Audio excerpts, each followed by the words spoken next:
Hello everyone, it's me again, Ayasa Ninya Danila. For today's video, I am going to talk about basketball, its history, the basic skills that are needed, and the hand signals. Basketball was invented in 1891 by Dr. James Naismith, a Canadian of Scottish descent at Springfield College, Massachusetts. The college was the international YMCA training school, and the game was invented to provide an indoor activity for trainee YMCA leaders. When the game was first played, pitch baskets were nailed up at each end of the gymnasium as goals, hence the origin of the name basketball. The first ball used was a soccer football because of its ability to bounce uniformly. Heights of the baskets were determined by the running track or balcony height. The first team had 9 players, 3 forwards, 3 centers, and 3 guards. Later, it became optional to reduce 5, and finally 5 was selected as the best number. As late as 1950, a total of 16 foreign nations had hired Americans to teach the game board, conduct clinics, and act as consultants in schools and cities. Basketball was first used in Olympic Games in 1936 in Berlin, where the United States toyed with all oppositions. It is also used widely as a community activity, as anyone of any age or gender can participate. Basketball is now included in the Commonwealth Games, and the sport in general received a lot of coverage when the GB wheelchair team performed very successfully in the Paralympics recently, proving that it is a sport that is accessible and playable by all.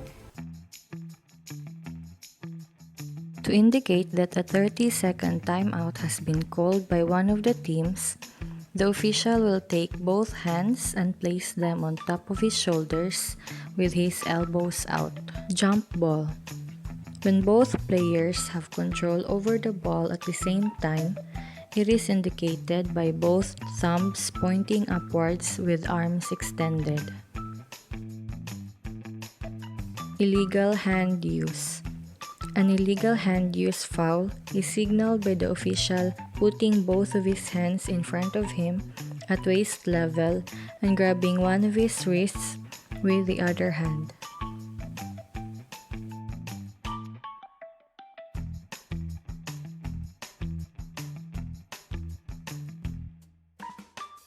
Blocking.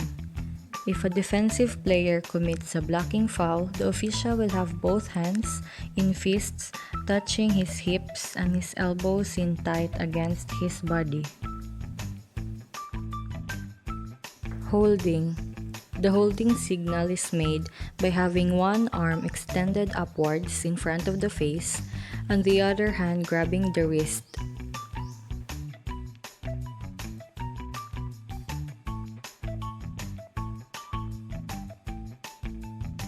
Pushing.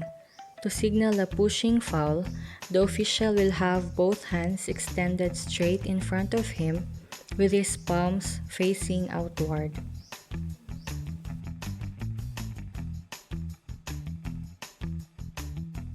Intentional foul.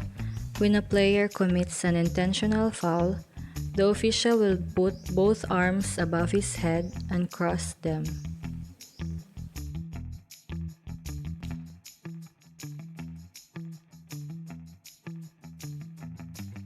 When a player has committed a traveling violation, the official will signal it by placing both of his hands in front of him and moving them in a circle. In order to signal a palming or carrying violation, the referee will have one hand at the side flipped over from palm up to palm down. The official will signal that a double dribble violation has been committed by putting both of his hands in front of him with palms down and alternating them up and down as if dribbling a basketball.